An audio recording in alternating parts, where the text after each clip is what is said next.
with planes coming and going day and night. Planes with propellers, and jet planes from all over the world fly in and out of New York's International Airport. Right now, Jet Flight 801 is approaching the gate where passengers for San Francisco will board the plane. A huge moving corridor swings into place.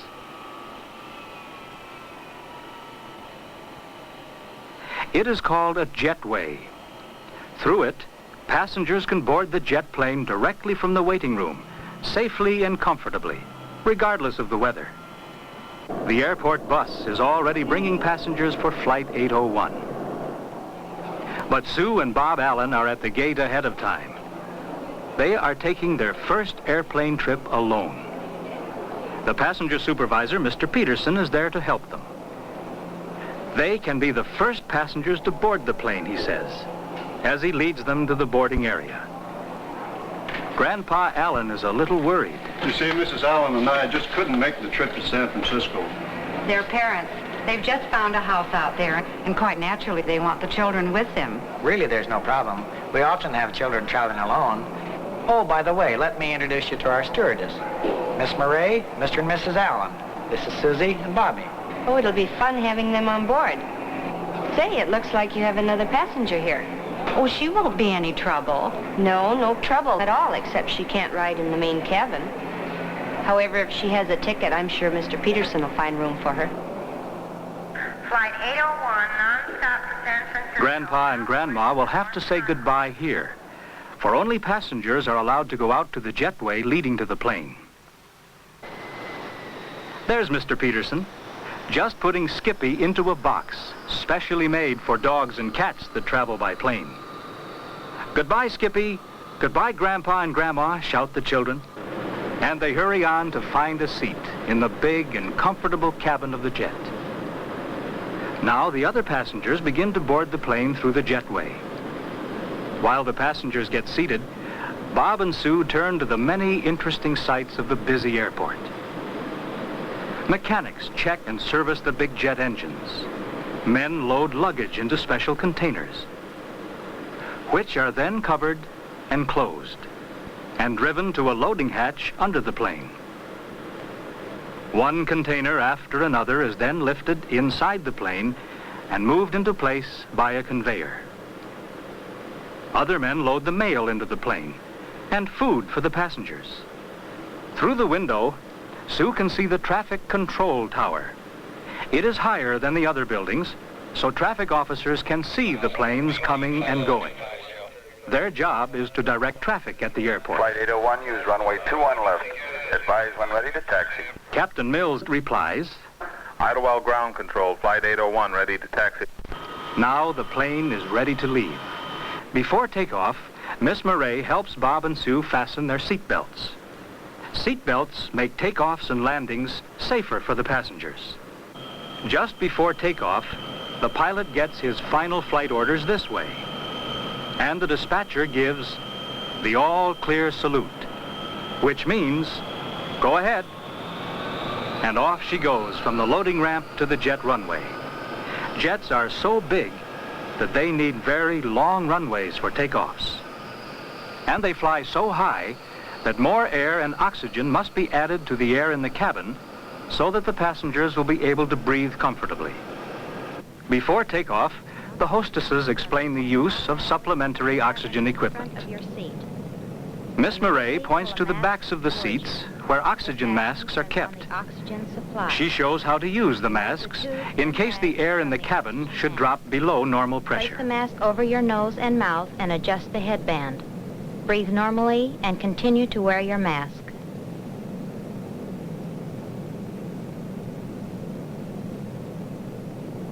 The captain pushes the throttle, and the big jet starts off. And finally, the wheels leave the ground.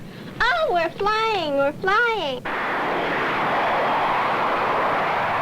Soon they are high over the airport, the 4 jet engines working at full power. Jet engines have no propellers. The plane moves forward because burnt gases are forced out through the back of the engine. These jet engines have enough power to fly at almost 600 miles per hour. The jet is climbing higher and higher, leaving New York City far below. Captain Mills welcomes the passengers aboard. Today we're going to fly at an altitude of 28,000 feet. Our flying time will be just under 6 hours. Captain Mills, his first officer, and the flight engineer sit in the cockpit of the plane. The cockpit contains hundreds of instruments. These instruments help the pilot fly safely in the busy air lanes. Right now, the captain is setting one of the radio dials. But look who is coming. Children, would you like to have some lunch? Yes, please. Oh, I'd love to. All right. Can you get your tray down, Sue? Yes.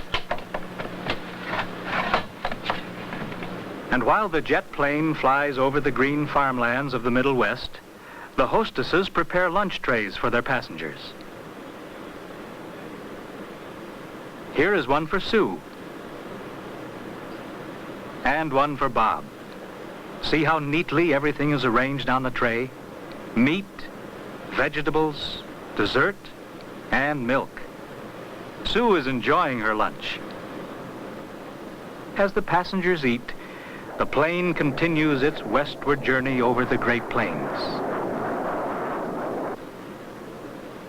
Would you like to take a nap? No, thank you.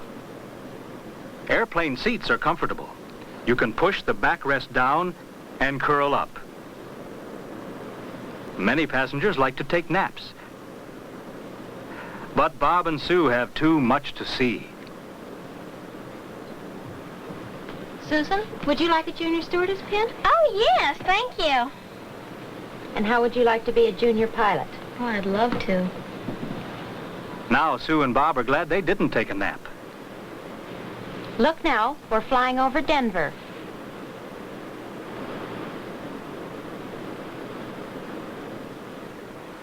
Miss Murray thinks that a little walk through the plane would make a pleasant change for Sue and Bob. She is taking them to the lounge in the front of the plane. Sue finds a map on the table. Miss Murray, where are we now? We're exactly here, Susie. This is First Officer Jennings. We are about to cross the Continental Divide. The Continental Divide is a ridge of high mountains separating rivers flowing to the east from those flowing to the west. Sue wonders how the pilot can fly or find the airport in cloudy weather. Miss Murray tells her about the special instruments that guide the plane at night and in bad weather. Radio signals direct the plane on its way and to the landing field, almost as if it were gliding along a highway. The captain calls the San Francisco Flight 801 Center. over Lake Tahoe at 28,000. Flight 801 cleared to Oakland Omni, cross Sacramento at 11,000 or above. Susan, since you're a junior stewardess, would you like to pass gum for me today? Okay. What about me? Oh, I have a box for you, too. There's one for you, and this one for you, Susan. Would you like to do that? Sue and Bob's parents are at the airport well ahead of time. The passenger agent has assured them that the airplane is already over the San Francisco Bay. Fasten your seatbelts, please. Already? Sue and Bob are surprised. Wasn't this a quick flight? Below, they can see the city where their new home will be. Sue and Bob can scarcely wait to see their parents. And here is the airport. Slowly and carefully, their jet approaches the landing field. And soon the wheels touch the runway in San Francisco.